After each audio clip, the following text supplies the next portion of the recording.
নমস্কার, আপনারা দেখছেন ট্রাইব থ্রি বাংলা। নীতি নির্ণয়ন আর দুর্নীতির আরও একটি পর্ব নিয়ে আপনাদের সঙ্গে আমি শান্তনু। 25শে জুন আপনাদের প্রত্যেকে মনে থাকবে, 25শে জুন কসবা ল কলেজে গণধর্ষণ হয়েছিল, যার রেশ এখনও হয়তো আমরা কাটিয়ে উঠতে পারিনি, যার প্রতিবাদ, যার আন্দোলন, যার বিরুদ্ধে কথা এখনও চলছে। এর রেশ কাটতে না কাটতেই একটি premier institute IIM Joka Indian institute of management, যেখানে পড়ার জন্য কিন্তু প্রত্যেকেই, অর্থাৎ যারা অভিভাবক আছেন, অভিভাবিকা আছেন, তাদের ছেলে মেয়েদের আইআইএম জোকায় পড়ানোর জন্য কিন্তু অনেক কিছু করার জন্য রেডি থাকে, প্রস্তুত থাকেন। সেখানেও এই কসবা ল কলেজের পর আবারও কিন্তু ছাত্রীকে ধর্ষণ করা হলো। আমাদের প্রশ্ন, আমরা এই প্রশ্ন তুলতে বাধ্য হচ্ছি, আগেও বহুবার বলেছি, আরও একবার বলছি, রাজ্যে শিক্ষাঙ্গনের নিরাপত্তা কোথায়? তাহলে আজকে যে সমস্ত বাবা মারা তার মেয়েদেরকে বিভিন্ন ব্র্যান্ডেড ইনস্টিটিউটে পড়তে পাঠাচ্ছে এই রাজ্যে, সেখানকার নিরাপত্তা কোথায়? ইউনিয়ন রুমে তো ম্যাসাজ হচ্ছে, ইউনিয়ন রুমে আরও অনেক কিছু অ্যাক্টিভিটি হচ্ছে। আমাদের আজকের পর্ব, অর্থাৎ নীতি নির্ণয়ন আর দুর্নীতির প্রথম পার্টে আমরা সেটা রাখবো। তারপর আমরা রাজনৈতিক আলোচনা করব যে এই রাজ্য সরকারের বিরুদ্ধে যে এত দুর্নীতির অভিযোগ কোন দিকে গড়াচ্ছে এবং কি হতে পারে। আমাদের আজকের পর্বে আপনাদের সঙ্গে পরিচয় করিয়ে দেবো আপনাদের খুব পরিচিত মুখ। আমার বাদিকে বসে আছেন দুর্গাপুর উইমেন্স কলেজের অধ্যক্ষ, প্রিন্সিপাল এবং রাজনৈতিক বিশ্লেষক মহানন্দা কাঞ্জিলাল। মহানন্দি, আপনাকে ট্রাইব টিভি স্টুডিওতে প্রথমবার আপনি এসেছেন, আপনাকে স্বাগত এবং তার সঙ্গে নীতি নির্ণয়ন আর দুর্নীতি অনুষ্ঠানে স্বাগত। প্রথমে আমি যেটা দিয়ে শুরু করলাম, শিক্ষাঙ্গনের নিরাপত্তা। আপনি একটি কলেজের প্রিন্সিপাল দুর্গাপুরে, আপনাকে অনেক বড় দায়িত্ব সামলাতে হয়। কিভাবে দেখছেন এই বারবার শিক্ষা প্রতিষ্ঠানে নিরাপত্তা কোথায়? আসলে এই যে ঘটনাগুলো ঘটছে, এটাকে না খুব সেপারেটলি দেখলে চলবে না। এটা একটা সামগ্রিক প্রেক্ষাপটের কতগুলো ঘটনা, এবং এটাকে আমি শুধুমাত্র পশ্চিমবঙ্গের কয়েকটা ঘটনা দিয়ে আলাদা করতে চাই না। পশ্চিমবঙ্গে এই ঘটনাগুলো যে কটা ঘটছে, লাইমলাইটে আসছে, অত্যন্ত দুর্ভাগ্যজনক। আমি নিজে একজন নারী, লজ্জার বিষয়, কিন্তু সামগ্রিকভাবে না এটার আলোচনা হওয়া প্রয়োজন এবং এর কতগুলো পার্সপেক্টিভ আছে। নাম্বার ওয়ান, আমরা স্বাধীনতার ৭৮ বছর পরেও নারী সুরক্ষা নিয়ে কি সত্যি সিরিয়াস? কারণ শুধু নারী সুরক্ষার সঙ্গে জড়িয়ে রয়েছে অনেকগুলো ইস্যু। যেরকম আমরা নারীর ক্ষমতায়নের কথা বলি, তাহলে নারী যদি তার গৃহকর্মের বাইরে বেরিয়ে কাজের জায়গায়, পড়াশোনার জায়গায় সুরক্ষিত না হয়, তাহলে সে বেরোবে কী করে? তার বাড়ির বাবা মা, তার আত্মীয় পরিজন তাকে বাধা দেবে যে তোমার সুরক্ষাটাই যেখানে নেই, তুমি সেখানে শিক্ষা নেবে কি, তুমি সেখানে চাকরি করবে কি? তার মানে নারী সুরক্ষাটা যদি চ্যালেঞ্জড হয়ে যায়, নারীর ক্ষমতায়ন চ্যালেঞ্জ হয়। এটা প্রথম। এবং সার্বিকভাবে আমি যেটা দেখছিলাম, যে আমরা ডেটা সার্ভে করি অনবরতই, সেখানে উইমেন পিস অ্যান্ড সিকিউরিটি ইন্ডেক্সে ভারতবর্ষ ১৭৭টা দেশের মধ্যে স্থান হচ্ছে ১২৮, মানে অনেকটা নিচের দিকে। আমি সেজন্যই প্রশ্নটা তুলছি যে আমরা কি সত্যিই সিরিয়াস নারী সুরক্ষার ব্যাপারে? এবং সবথেকে মানে ভয়ঙ্কর ঘটনা হয়ে গিয়েছিল দিল্লির বুকে নির্ভয়া কাণ্ড। মানে আমার মনে হয় ভারতবর্ষে এরম ঘটনা যে হয়নি তা না, আনাচে কানাচে কত ঘটনা ঘটছে, কিন্তু নাড়িয়ে দিয়েছিল যে দিল্লির মতো রাজধানীতে একটি শিক্ষিত মেয়ে এইভাবে অত্যাচারিত হয়েছে কতগুলো মানে একেবারে অতি সাধারণ মানুষের দ্বারা, এবং অত্যন্ত নিন্দাজনক ঘটনা। এবং তারপরে এই সবার কিন্তু শাস্তি হয়েছে, দৃষ্টান্তমূলক শাস্তি হয়েছে। আমরা সেইটা কেন ফলো করতে পারছি না সব জায়গায়? আরেকটা কথা আমি বলবো যে এই ঘটনা, নির্ভয়ার ঘটনা ঘটার পরে চিদম্বরম ২০১৩ সালের ঘটনা, তখন ১,০০০ কোটি টাকা স্যাংশন করেছিলেন একটা ফান্ড তৈরি করে, নির্ভয়া ফান্ড। তার মানে এই ফান্ডটা কিসের জন্য? যে সমস্ত ইনস্টিটিউশনে সিসিটিভি থাকবে, সিকিউরিটি থাকবে, মানে কত কি করা যেত। কিন্তু দুর্ভাগ্যজনকভাবে এই ফান্ডটা কিন্তু ২০২১-২২ করে দেওয়া হলো ৫৮৭ কোটি, মানে অর্ধেক করে দেওয়া হলো। আমি যেটা বলছিলাম যে নারী সুরক্ষা নিয়ে কি আমরা সত্যিই চিন্তিত? শুধু তাই নয়, এই ফান্ডের মাত্র 31%, অর্থাৎ 183 কোটি টাকা খরচা হলো। তার মানে অ্যালোকেশন কমিয়ে দেওয়া হলো, তার মধ্যেও আবার কাটছাট করা হলো খরচাতে। অর্থাৎ এটা প্রচারই এলো না। অর্থাৎ এই যে প্রচার, যে নারী সুরক্ষা দিতে হবে, সুপ্রিম কোর্টের আইন আছে, ইন্টারনাল কমপ্লেন্টস কমিটি প্রত্যেক ইনস্টিটিউশনে থাকা বাধ্যতামূলক, আছে কি? আছে, খাতায় কলমে, অ্যাক্টিভ নয়। সেখানে একজন এনজিও থাকবেন, একজন আইনের বিশেষজ্ঞ তিনি থাকবেন। কাজে এই ঘটনা ঘটাতে যারা ঘটাচ্ছে তারা তো ভয় পাওয়ার কথা, কিন্তু তারা ভয়টা পাচ্ছে না। এটা একটা দিক হলো। আরেকটা দিক হচ্ছে যে যারা সমাজে এই অন্যায়গুলো করছে, সেটা আরজিকর হোক বা কসবা হোক বা এই IIM জোকাতে যেটা হয়েছে, তাদের দৃষ্টান্তমূলক শাস্তি মানুষ দেখতে চায়। কিন্তু মনে যে আমি একটু আপনাকে জিজ্ঞেস করি, এই যে পর পর ঘটে যাচ্ছে, বিশেষ করে 25 তারিখ, তারপর আবার এই জুলাই মাসে, এই যে পর পর ঘটে যাচ্ছে কেন? মানে আপনি একটা কলেজের প্রিন্সিপাল, সেখানে দাঁড়িয়ে ইউনিয়ন রুম থেকে শুরু করে যা যা অভিযোগ উঠছে আমাদের এই রাজ্যে, কেন? স্পেসিফিক রিজন কি? মানে এখানে কি রাজনীতি প্রধান কারণ, না এর মোটিভ কি? দেখুন, মোটিভ তো যারা করে তারা দুষ্কৃতকারী, তারা যে ফ্যামিলিরই হোক সেই ফ্যামিলিতে তারা শিক্ষা পায়নি। যে একটা শিক্ষিত, এবং সবথেকে যে ঘটনাগুলো উঠে আসছে, এই ধর্ষকরা শিক্ষিত। দুঃখের বিষয় আপনি দেখুন, একদম অ্যাডভোকেট মনোজিৎ হচ্ছে একজন অ্যাডভোকেট। না, আমি IIM জোকার কথা বলছি। জোকা তার মানে কি, আগে এই যে নির্ভয়া কাণ্ড যারা ঘটিয়েছে তারা কি, তারা অল্প শিক্ষিত মানুষ, তারা হয়তো ছোটখাটো কাজ করে, তাদের কোনো মরাল সেন্স নেই। কিন্তু আপনি লক্ষ্য করে দেখুন, এই যে ঘটনাগুলো সামনে আসছে, এটা শিক্ষিত মানুষরা করছে। তাহলে শিক্ষা আমাদের কি শেখায়? শিক্ষা যদি নীতিবোধ না তৈরি করে, মরালিটি না তৈরি করে, তাহলে তো সেই শিক্ষার কোনো মানে হয় না। কাজে এখানে একটা বড় গ্যাপ থেকে যাচ্ছে, কিন্তু যে আমরা কি যথার্থ শিক্ষাটা দিতে পারছি সমাজকে, এটা একটা বড় প্রশ্ন চিহ্ন। আরেকটা কথা বলবো, এরা তো কোনো না কোনো ভদ্র ফ্যামিলির ছেলে, তাহলে তাদের পেরেন্টসরা তাদের কি শিখিয়েছে? যে লেখাপড়া শিখে একটা মেয়েকে রেপ করা যায়। রেপ মানে তো অত্যাচার। আপনি একটা ভাবুন, একটা পশুও কখনো এটা এত অন্যায় করতে পারে না, কিন্তু এটা মানুষ করতে পারে। আমরা নাকি শ্রেষ্ঠ জীব পৃথিবীর। কাজে এই যে শিক্ষাটা, আরেকটা খুব গুরুত্বপূর্ণ কথা যেটা একেবারে গুরুত্ব পায় না, সেটা হচ্ছে আমাদের ছোটবেলা থেকে, মানে স্কুল লেভেল থেকে লিঙ্গ সাম্যের পাঠ দিতে হবে, এবং এমনভাবে দিতে হবে যে সেটা বাচ্চার মনে ঢুকে যাবে, যে একটা ছেলে সে মনে করবে না যে আমি সুপিরিয়র একটা মেয়ের থেকে।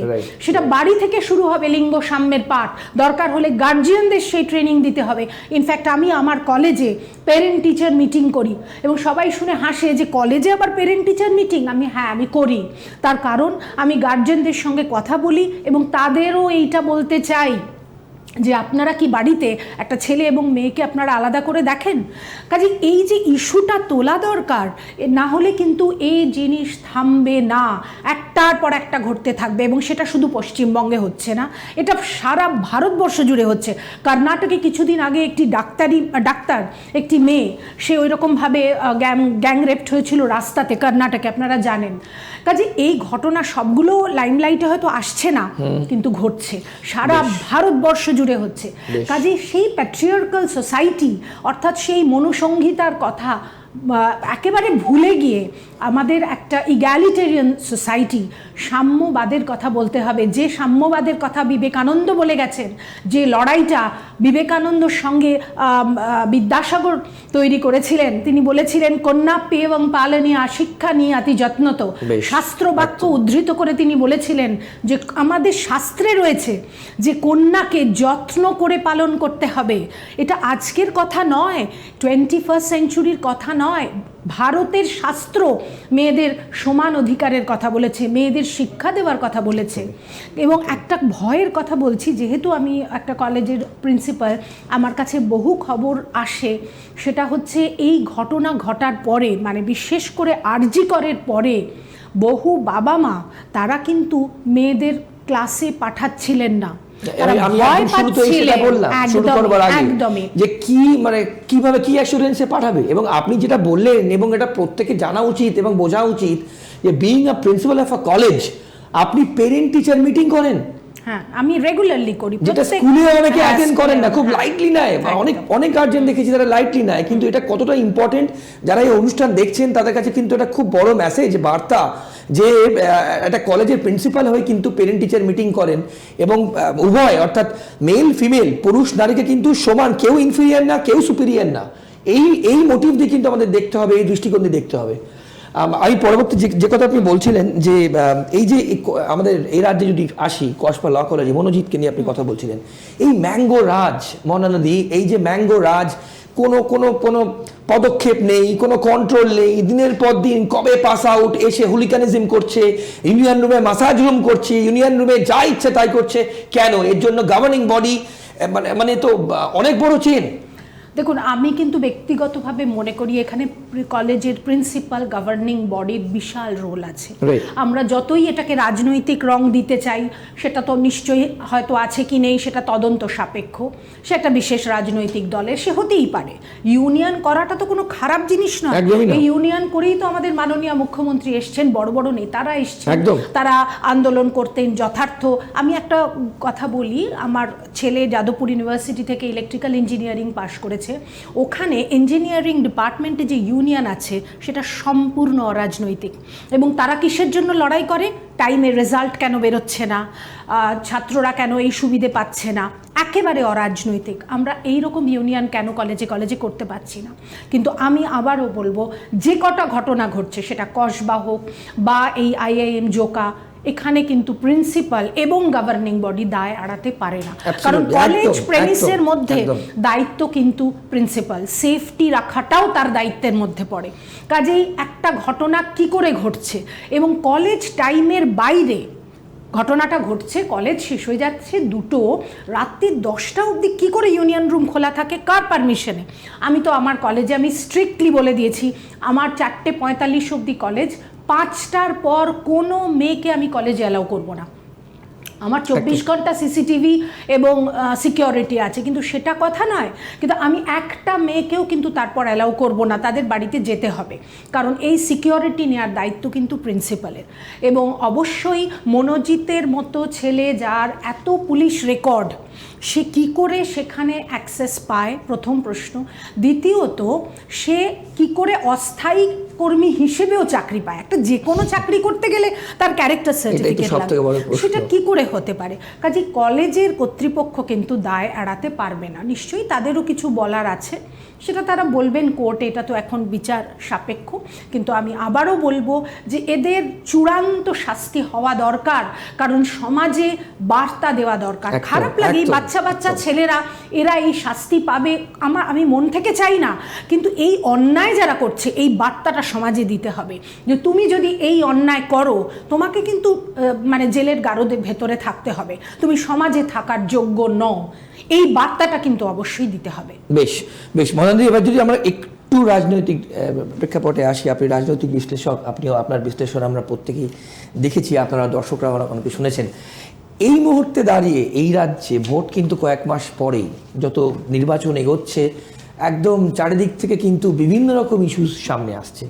একদিকে ডিএ, রাজ্য সরকারি কর্মচারীদের, তার সঙ্গে SSC চাকরিহারার নবান্ন অভিযান একের পর এক শুরু করেছে, শিক্ষা, স্বাস্থ্য, খাদ্য, সব জায়গায় দুর্নীতি আর দুর্নীতি।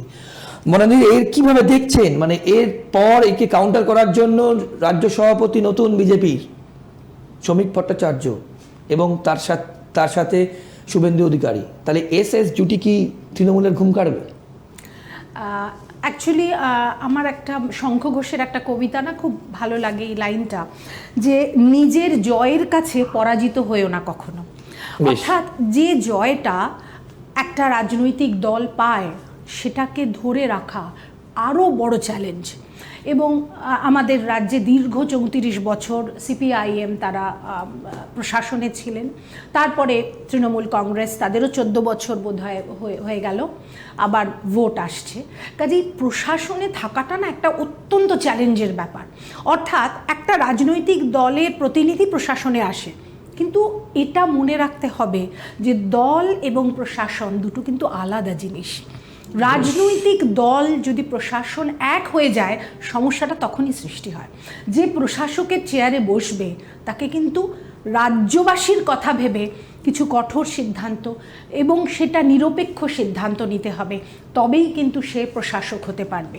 আমরা ইতিহাসে পড়েছি তো যে সমস্ত মানে গুড গভর্নেন্স এক্সাম্পল হয়ে রয়েছে, যেমন সম্রাট আকবর, যেমন হর্ষবর্ধন, যেমন সম্রাট অশোক, মানে এদের কথা কেন আমরা ইতিহাসে পড়ি? হাজার হাজার রাজা, হাজার হাজার সব কিছু প্রশাসক আছেন, কিন্তু তাদের কথাই আমরা কেন এক্সাম্পল হিসেবে বলি? তার কারণ এই নিরপেক্ষতা। সম্রাট আকবর কেন তাকে মহামতি বলা হতো? কারণ তিনি বুঝেছিলেন যে এই দেশে যদি আমাকে একটা সুশাসন দিতে হয়, সবাইকে নিয়ে চলতে হবে। কাজে এই যে গুড গভর্নেন্স, এটা কিন্তু আলাদা সাবজেক্ট, এটা কিন্তু রাজনৈতিক দলের থেকে আলাদা। কাজে এই দুটো যখনই মিলেমিশে একাকার হয়ে যায়, এটা সব জায়গায় সমস্যা তৈরি করে। এবং আমরা দেখো অনেক কষ্ট করে কিন্তু এই গণতন্ত্রটা অর্জন করেছি। আমার তো মনে হয় প্রত্যেক বাঙালিকে এবং পাঞ্জাবিদের একবার আন্দামানের সেলুলার জেলটা ঘুরে আসা উচিত।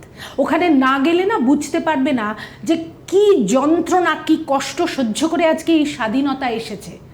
এবং এই স্বাধীনতার অন্যতম জিনিস হচ্ছে গণতন্ত্র, যেটা সংবিধানকে মাথায় করে রাখা উচিত, এবং সেখানে প্রত্যেক ছত্রে ছত্রেই গণতন্ত্রের কথা। কাজে এই গণতন্ত্র যে আমরা পেয়েছি, এটাকে রক্ষা করার দায়িত্ব কিন্তু এই প্রশাসকের। কাজে এখানে রাজনৈতিকভাবে যেটা হচ্ছে, তৃণমূল কংগ্রেস আমরা দেখেছি প্রথম দিকের দুটো টার্মে আমরা যে স্টাডি করেছি, সেখানে কিন্তু এই যে পরিকাঠামো উন্নয়ন, তাতে একটা বিপুল পার্সেন্টেজ ইনক্রিজ হয়েছে। তার মানে শাসকের কিন্তু শাসক কথাটা আমি ইউজ করতে চাই না, প্রশাসকের প্রধান কাজ কিন্তু ইনফ্রাস্ট্রাকচার তৈরি করা, সেটা স্বাস্থ্য, সেটা শিক্ষা, রাস্তাঘাট, এটাই কিন্তু প্রশাসকের কাজ। এই যে তিনটে আমরা দেখতে পাচ্ছি যে এই তৃণমূল গভর্নমেন্টের পিরিয়ডে বিপুল বেড়েছে, কিন্তু তার পরবর্তীকাল থেকে কিন্তু এটা ডিক্রিজিং ট্রেন্ড। অর্থাৎ যে পরিকাঠামো উন্নয়নটা অনেকটা বেড়েছে, সেটা কিন্তু তারা ধরে রাখতে পারছে না, এবং তার জন্য নিশ্চয়ই ফেডারেল স্ট্রাকচারের একটা দায় আছে। অর্থাৎ সব টাকা তো রাজ্য খরচা করে না, কেন্দ্র রাজ্য মিলে যে কোনো প্রকল্পগুলো, সেখানে 100 দিনের কাজের টাকা কেন্দ্রীয় সরকার আটকে রেখেছে দুর্নীতির জন্য তারা বলছে, বা রাস্তাঘাট তৈরির টাকা, সেখানেও রাজ্য ঠিক মতো টাকা পাচ্ছে না, সেখানেও বলছে দুর্নীতি। তার মানে দুর্নীতি কিন্তু সর্বত্র, সারা পৃথিবী জুড়ে রয়েছে। কিন্তু আবারও বলছি, গুড গভর্নেন্স অর্থাৎ যে সুপ্রশাসক, তার কাজ দুর্নীতিটাকে কঠোর হস্তে নিয়ন্ত্রণ করা এবং দৃষ্টান্তমূলক শাস্তি দেওয়া দুর্নীতিগ্রস্তদের, যে যাতে আর কেউ দুর্নীতিটা করতে সাহস না পায়, ভয় পায়। কিন্তু আমাদের এই রাজ্যে কি শাস্তি হচ্ছে দিদি? এটাই সব থেকে দুঃখের ব্যাপার, যে শাস্তিটা না মানুষ চোখে দেখতে পাচ্ছে না। এবং এর থেকে আমি এর সাথে আপনাকে জিজ্ঞেস করব, যে শাস্তি হলেই তো মানুষ ভাববে যে আমি করলে তো আমিও শাস্তি পাবো। এক্স্যাক্টলি। এবং আমার ওপর, মাথার ওপর যদি রাজনৈতিক দলের ছত্রছায়ায় আমি থাকি, আমার যদি যেরকম ম্যাঙ্গোর ক্ষেত্রে জেঠু ছিল, আলফান্সো হোক, ল্যাংড়া হোক, যাই হোক না কেন, সেই ক্ষেত্রে যদি সেই স্পর্ধা আমার থাকে, আমি তো তাহলেই তো সেই দুষ্কৃতি রাজ করতে পারবো। আমি তো জানি এই আমাদের এখানেই এত দুর্নীতির জন্য আপনি কি এটাকেই মেন দায়ী করবেন? দুর্নীতি কন্ট্রোল নেই, দুর্নীতি সব জায়গায় আছে, এমন কোনো রাজ্য নেই সেখানে দুর্নীতি নেই। পশ্চিমবঙ্গেও সেটা হয়েছে, কিন্তু মুশকিলটা হয়ে যাচ্ছে কি সমাজে দুর্নীতিটা মান্যতা পেয়ে গেছে। একদম একদম। অর্থাৎ আমি দুর্নীতি করলেও আমার মাথায় যদি রাজনৈতিক হস্তক্ষেপ, কারোর মানে রাজনৈতিক হাত থাকে, তাহলে আমি পার পেয়ে যাব। এই বার্তাটা ভয়ঙ্কর। কাজে তৃণমূলের কাছে না এইটা একটা বড় চ্যালেঞ্জ। মাননীয় মুখ্যমন্ত্রী একা তো সব কিছু সামলাতে পারবেন না, কি করে সম্ভব? কিন্তু তার বার্তাটা, তিনি যে একটা সততার প্রতীক হিসেবে এসেছিলেন, মানুষ তাকে অ্যাকসেপ্ট করেছিল, কিন্তু এখন কোথাও লেখা দেখা যায় না। না, কারণ দুর্নীতির প্রচুর অভিযোগ আসছে না, সেগুলো প্রমাণও হচ্ছে না। সব থেকে দুর্ভাগ্যের ব্যাপার, সেটা প্রমাণ হচ্ছে না আদালতে। এটা আরেকটা দুর্ভাগ্যজনক, যাচ্ছে তারপর সেটা জামিন পেয়ে যাচ্ছে। তার মানে কি এখানে বিচার ব্যবস্থার একটা বিশাল রোল আছে, পুলিশ ব্যবস্থার একটা বিশাল রোল। তুমি চিন্তা করো, আরজি করের মতো ঘটনা, সেখানে প্রমাণ নেই, মানে আশ্চর্য হয়ে যাচ্ছে মানুষ যে এত বড় মানে ঘটনা, যেটা সারা বিশ্বে আলোড়িত হলো, সারা বিশ্বের মানুষ পথে নেমেছে, সেখানে প্রমাণ পাওয়া যাচ্ছে না। এখানে পুলিশের ভূমিকা নিয়েও সমালোচনা হয়েছে। তার মানে এই যে পুলিশ প্রশাসন, তাদেরও কিন্তু নিরপেক্ষ কাজ করতে দিতে হবে। তারা এই যে এই ঘটনাটা, কসবার ঘটনায় পুলিশ একেবারে একেবারে অ্যাক্টিভলি কাজ করেছে, একদম। ক্রাইম সিন বন্ধ করে দেওয়া, মানে যা যা করার পুলিশ করেছে, তাহলে প্রত্যেকটা ঘটনায় এটা করতে হবে। এবং একটা কথা বলবো, যিনি বিচারকের আসনে বসে আছেন তার টেবিলে যদি প্রমাণ না থাকে তিনি জেনে বুঝেও কিছু করতে পারবেন না, তার হাত পা বাঁধা, এবং সেটাই হচ্ছে। অর্থাৎ যিনি প্রশাসক, আমি আবারও বলছি, তিনি অন্যায়কে অন্যায় হিসেবে মানবেন এবং যারা অন্যায় করছে তাদের শাস্তি দিতে হবে। এই কৌটিল্যের অর্থশাস্ত্রে 3 রকম দণ্ডের কথা আছে, তার মধ্যে যেটা সবথেকে গুরুত্বপূর্ণ উনি বলেছেন যে যিনি সুপ্রশাসক হবেন তিনি যথার্হ দণ্ড দেবেন। যথার্হ দণ্ড মানে যার যতটুকু অপরাধ ঠিক ততটাই দণ্ড, অর্থাৎ লঘু পাপে গুরুদণ্ডটাও যেমন অন্যায়, অর্থাৎ গুরু পাপে লঘুদণ্ডটাও সমান অন্যায়। অর্থাৎ যার যেটুকু অন্যায় তাকে সেই শাস্তিটা পেতে দিতে হবে। তার জন্য একটা ব্যবস্থা আছে, কারণ পুলিশই তো প্রথম এই অপরাধের প্রমাণগুলো জোগাড় করবেন। কিন্তু পুলিশ যদি অসহায় হয় তাহলে কে বিচার করবে, বিচারকের টেবিলে কে প্রমাণ তুলে দেবে? এবং একটা জিনিস তুমি লক্ষ্য রাখো যে এই কসবা কাণ্ডে পুলিশ যতটা অ্যাক্টিভলি সুন্দরভাবে করেছে, ঠিক অতটাই ইনঅ্যাক্টিভ ইন কেস অফ আরজি কর। যে পুলিশ এত প্রোঅ্যাক্টিভলি কাজ করলেও সেই টেমপ্লেট তো আলো করছে কেন? আমাদের কাছে এটা প্রশ্ন, এটা কেন হচ্ছে? এবং নির্ভয়া কাণ্ডেও আমরা দেখেছি যে দিল্লি পুলিশ কিভাবে অ্যাক্টিভলি সব কজনকে ধরেছিল। কাজে পুলিশ পারে না এমন কিছু হতে পারে না। এবং কলকাতা পুলিশের ক্রেডেনশিয়াল নিয়ে আমার কিছু বলার নেই, অত্যন্ত এফিশিয়েন্ট তারা, কিন্তু তাদের স্বাধীনভাবে কাজ করতে দিতে হবে। পুলিশ প্রশাসন মানে রাজ্য প্রশাসন নয়, রাজ্য প্রশাসনের একটা পার্ট তারা, কিন্তু তাদের ফ্রিলি কাজ করতে দিতে হবে। যেমন ধরো আমরা অধ্যক্ষ বা অধ্যাপক, আমরা ক্লাসে পড়াতে যাব, সেখানে যদি আমাদের বলে দেওয়া হয় যে না তুমি এটা পড়াতে পারবে না, ওটা পড়াতে পারবে না, তাহলে তো ছাত্রছাত্রীরা ঠিক শিক্ষাটা পাবে না। ঠিক সর্বক্ষেত্রে তাই এই স্বাধীনতাটা দিতে হবে। আমরা তো স্বাধীন ভারতবর্ষে বাস করি, কাজেই গণতন্ত্রের আসল মানে এবং স্বাধীনতার সঠিক মানে যদি আমরা মেনে চলি, তাহলে এই বাংলা সত্যি সোনার বাংলা হতে পারে, এত পোটেনশিয়াল রয়েছে। কিন্তু ওটাই বললাম যে দল, রাজনৈতিক দল, তারা তাদের রাজনৈতিক প্রচার করবেন, ভোটের স্ট্র্যাটেজি ঠিক করবেন, সেটা তাদের কাজ, কিন্তু প্রশাসনে যে বসবে তার দায়িত্বটা কিন্তু অনেক বেশি। বিজেপির ক্ষেত্রে যেটা একটু বলেনি, যেটা বললেন, বিজেপি বিরোধী রাজনৈতিক দল হিসেবে উঠে এসছে 2019 থেকে, আমরা জানি ধীরে ধীরে তাদের পদক্ষেপ। এবং গণতন্ত্রে তো বিরোধিতা থাকতে হবে, বিরোধিতা না থাকলে সেটা গণতন্ত্র নয়।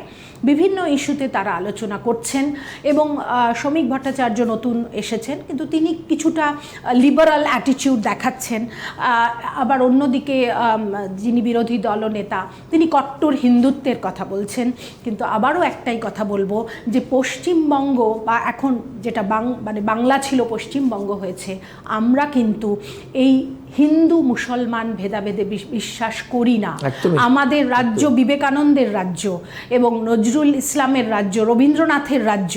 এখানে কোনো ধর্মের ভিত্তিতে ভেদাভেদ বাঙালিরা কোনোদিন অ্যাকসেপ্ট করেনি এবং করবেও না ভবিষ্যতে।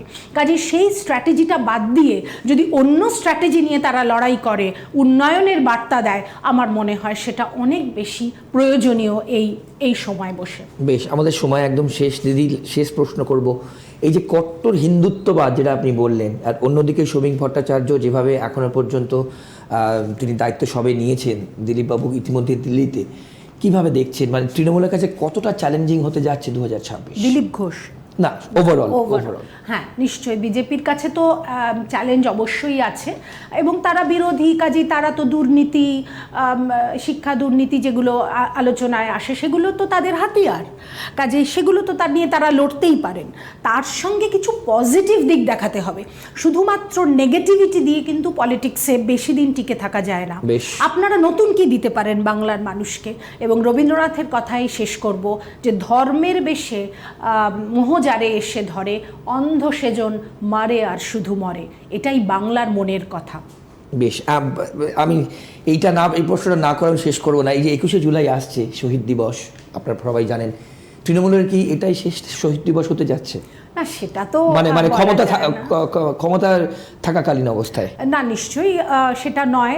যদি তারা আবার পরবর্তী বিধানসভায় যেতে তাহলে আবার 21শে জুলাই তারা করবে, সেটা তো মানুষের ম্যান্ডেট, তাতে ভোটে ঠিক হবে। কিন্তু তাদের কাছে চ্যালেঞ্জ আছে, কারণ প্রথমে 2011-তে যখন তারা প্রশাসনে এসেছিলেন তখন যে বিরোধীদের যা পরিস্থিতি ছিল, এখন তো বিজেপি প্রধান বিরোধী দল হিসেবে উঠে এসেছে, তারা মাঠে ময়দানে নামছে, তারা মানুষকে নানাভাবে তাদের এজেন্ডা স্ট্র্যাটেজি বলছে। কাজে তারা কিভাবে ভোটের স্ট্র্যাটেজি ঠিক করবেন সেটা তারাই ঠিক করবেন। 21শে জুলাই নিশ্চয়ই একটা চ্যালেঞ্জ আছে, দেখা যাক আমাদের শাসক দল তারা কিভাবে মানুষের কাছে কথা তুলে ধরে। বেশ, আমাদের সেদিকে নজর থাকবে।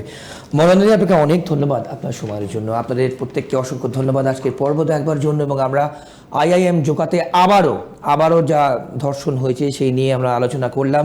আমাদের প্রশ্ন ছিল রাজ্যের শিক্ষাঙ্গনের নিরাপত্তা কোথায়।